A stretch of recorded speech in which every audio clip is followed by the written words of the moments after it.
Hi, this is Jesse Cranu again, coming to you for one more episode of Stories for English, with stories for English students and teachers of all levels, to read for pleasure or to supplement an English course. In this podcast, we look at how literature and stories can supplement lessons and help English teachers and students to further their command of English in a more pleasurable and entertaining way. This podcast is for English teachers and students and teachers at large everywhere, whatever you may be teaching or contemplating to teach. Stories for English is helping teachers teach and students learn. This material is copyright 2016 on all known supports and all supports to come. Today we look at Introducing Me and My Work. Stories for English is a podcast for both teachers and students of English as much as for people who merely like to read a good story and be entertained. In this podcast, we look at how literature promotes learning and furthers the command of English while giving endless reading pleasure. In this episode, we look at Introducing Me and My Work and how it belongs in the study and furthering of English for both teachers and students, and how to introduce stories in the lesson. About the author. Teacher, trainer and coach in languages and communications for over 35 years now, I realized from my early teaching days how much people enjoyed learning and were motivated when exposed to a story. Over the course of my teaching and training experience, I couldn't help but notice how much practice was missing from the course.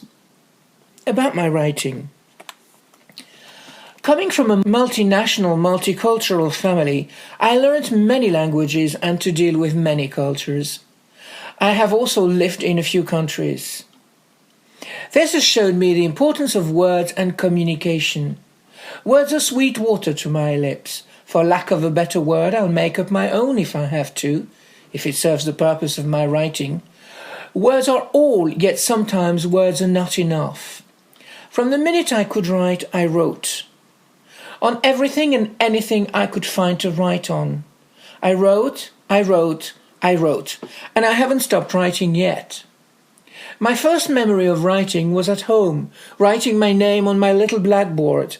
My father came to correct it, and writing was on for me from that moment on. There was a time when poetry belonged in popular culture before it was held hostage by the elite. In many respects and ways, I have long felt I belonged in those days. People quoted and cited lines from poems as people today sing along the streets, and words were their music. A couple of years ago, Nicholas, one of my students, presented a piece of his work about Louise Bennett, the first Jamaican woman poet, and he got me thinking on how I wish I could go back to the dawn of writing.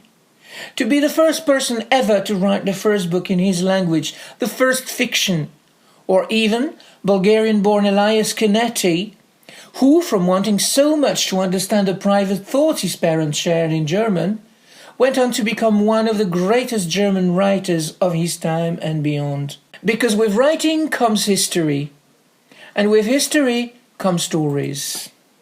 My main interests belong in life, people and nature. People usually don't see the surrealistic aspect of their life when I do. Most of my endeavors are about communication, and my writings are very oral in fact. They are meant to be heard and said more than read, even if one should indeed enjoy reading them, whether books, texts, poems and songs. They would easily find their way onto the radio or stage. And I have recorded a few that I offer for sale now.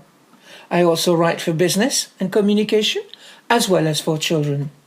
Most of my books are in French and English. Books and audiobooks. Audiobooks are becoming more and more popular among certain circles. Sight-impaired and disabled people, frequent travelers and flyers and commuters to start with, but also with people like me who regularly like to be told a good story and listen to it again and again. In our days of frenzied activity and extreme portability, many people don't find the time to sit down and relax to read a book. With audiobooks, they can. as audiobooks will follow you anywhere. Listening to an audiobook is not solely the mere pleasure of listening to a good story. Audiobook offer teaching facility and the option of listening to your favorite storybook over and over again without the effort of turning the pages even. They are also great with children who don't read but enjoy listening to a good story. Audiobooks present the opportunity of discovering books to be read again later, or to listen to books read in the past. Audiobooks come in many formats, most of which are easily loaded or downloaded onto most MP3 players or smartphones, even tablets and phablets. Remember, next time you're going anywhere, take an audiobook along. Teachers may also benefit from audiobooks, both out and in the classroom, offering audio workshops for listening comprehension, storytelling and developing, rehearsing roles for role-play workshops, practicing phonetics, revising lessons or homework. There's no end to the benefits of audiobooks. I have now more than 15 audiobooks out, narrated by various voiceover actors of various origins and accents, and the collection is growing. A collection for learners and readers. Stories for English is a collection selected with a pedagogical interest in mind, to give new readers in English literature to read in a both interesting and progressive way. Most learners of English never make it to reading books or even stories. They either use or don't use their command of English to some extent in the course of their job and leave it at that. All the same, teachers regularly get requests for books and reading material from their students, and here's a good start. Training people over the years has shown me the need for a carefully chosen selection that would motivate while encourage the learners to take their command of English beyond this. Let them keep learning while they are enjoying the read.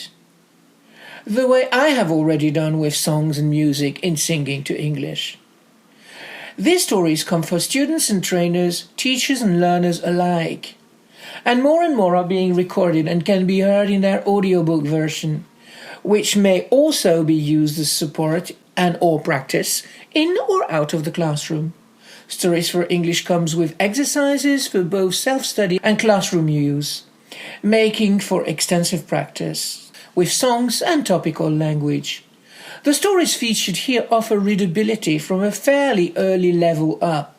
They start with a short, easy, repetitive pattern and evolve into more challenging, longer stories. The readers will step up their reading without pulling and stretching. Thanks for listening.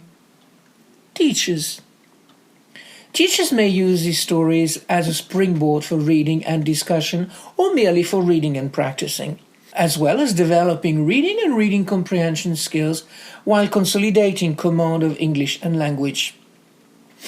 Stories for English is also an audiobook by Tori L. Wilson and Dave Wright, and is followed by more Stories for English, an audiobook by Kathy Broderick, all on sale on Amazon, Audible, Fnac, Kobo and iTunes, while many more of my audiobooks will allow you to get more learning and pleasure from listening. Audiobooks offer the option of listening while working or commuting and traveling, and they can be played over and over again. Let's meet again in our next podcast, where we look at our first story.